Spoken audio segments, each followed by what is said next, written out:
to 5. Once I'm done, I'll start doing some printing. In the meantime, there's a short video there. And as I'm working, if you have any questions, The basics of letterpress printing and how Gutenberg brought all these things together, most famously to produce right now the I'm first stirring printed some Latin ink. I Bibles have to in the loosen it up. early 1450s. and I'm going to put it on my... There are no actual drawings of the press that Gutenberg used. However, most scholars believe that it was based upon a wine press operation, like the one you see on the 거기서 볼 screen. 거야. 서윤이도 저기 가서 봐. The first step to printing was setting the movable type in place for an entire page. This process alone took several hours. Workers would then use large blotting stamps, This is amazing. rolling them in a new smudge-resistant ink that Gutenberg likely created from linseed oil, turpentine, and other components. The workers would then dab that ink on the metal type, covering it from edge to edge. After inking, the workers would set the paper. Pens were used to make sure that every page could by every single letter. Gutenberg's press had made it possible to produce Bibles at a much faster pace, expanding knowledge in ways never before seen in the Western Hemisphere. The workers would then dab that ink on the metal type, covering it from edge to edge. After inking, the workers would set the paper. Pens were used to make sure that every page sat in exactly the same place. We still use a version of this today. The workers would then place the paper in a frisket, then fold the frisket over, roll the bed under the flat, and pull the lever to Then I guess you're gonna bring over there. firmly pressing the ink onto the paper. Before Gutenberg, all the books in Western civilization had to be copied by hand, every single letter. Gutenberg's press had made it possible to produce Bibles at a much faster pace in the Western Hemisphere. The Gutenberg press fundamentally changed the way we ship. Hey everybody, how's it going? Good. Your day at the museum? Very good. Okay. Anybody have a favorite thing you've seen so far today?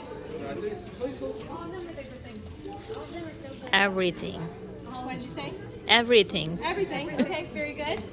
Hopefully this will be one of your favorite things. So how many of you have heard of Gutenberg before? Anybody heard of him before? Only a couple of people, okay. How many of you own a book? How many of you own more than one book? Ah, so back in Gutenberg's time, you would have been very wealthy because books took a long time to make. Most Bibles and books in general were handwritten. If you had to handwrite one copy of the Bible in your best handwriting, how long do you think it would take you? And here's an example. This is one half of the Bible. Years. Years. How many years? A lifetime. A lifetime? Okay. 2,000. Okay, say you could do it in your lifetime. Your lifetime. 15. You would say 15 years, okay? 5 years, okay? Yeah, around like a fight. You think about 5? Yep, So, yep. Okay. We were for a used to write professional handwritings. scribe, someone who it was their job, they could do it in about 2.5 to 3 years, which is faster than your guesses, but still a long time for one book, right? Now, people had been printing before Gutenberg. They might take a block of wood and carve into that.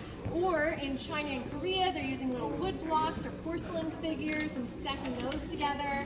But Gutenberg comes along and he does 3 important things. Number 1, he's the first person to use a large machine like this to mass produce a book in this way. Now, he grew up in German wine country, so they think he was looking at a bunch of wine presses to develop his machine. Number 2, he was a goldsmith earlier on in his life. Can anybody tell me what a goldsmith does, or want to make a guess? What did they do? Any idea? What does a goldsmith do? Think about what a goldsmith does. Make point. Or maybe think about, what does a blacksmith do? You probably know what a blacksmith is. Please don't step on that. Thank you. And then think about, what do you think a goldsmith might do? Who can tell me what a blacksmith does? Anybody? Makes metal. They'll make metal into what? Hammers and stuff. Yeah, hammers, horseshoes, swords, things like that. Right. So a blacksmith works with what we call hard metals, and a goldsmith works with what we call soft metals, like gold and silver and tin and lead. So So we have these is what he creates. This is called movable metal type. They're small metal letters on little metal blocks. And so he can take these and stack them together piece by piece by piece to make a whole page. Now look at the page behind me on the Wow. wall. How many of these tiny pieces do you guys think it would take to make one page? A lot. A lot. Oh, that's How many is a lot? 3,000. 3,000. that was a great answer. Yeah. How many? Everyone agree with 3,000? Anybody think something different? 100? Sam. 500, okay. What'd you say? Somebody over here make a guess. Okay, so we have 500. We have 3,000. Any last guesses? 5,000. 5,000. And Okay. 21 for him. What was yours? 21. 21 pieces or 2,100 or 21 what? Oh, 21. Oh, pieces? Probably 1,000. 1,000? Okay. So we call it the 1,000. 42-line Bible.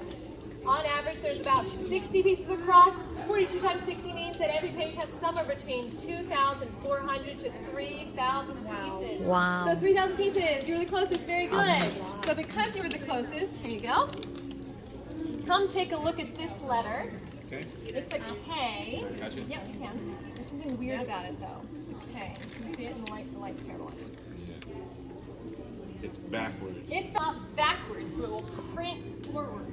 Wow. And you're doing it in a language that you don't speak. They're not doing a German Bible, even though this is in Germany. They're making a Latin Bible at this point. So 3,000 letters backwards in Latin. That's going to take a long time.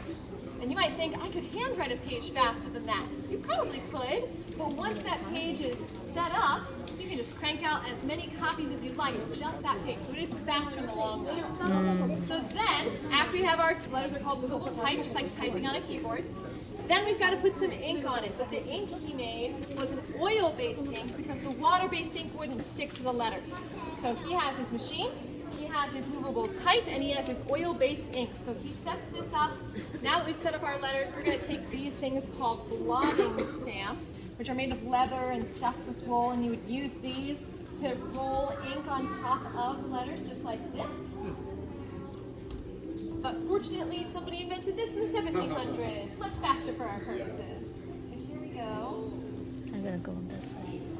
She rolls it across the letter. Nice. Okay?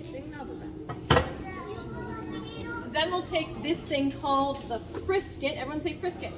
Frisket. Frisket. It holds all the paper. We're going to lay the frisket on top of our letters, slide it underneath the machine.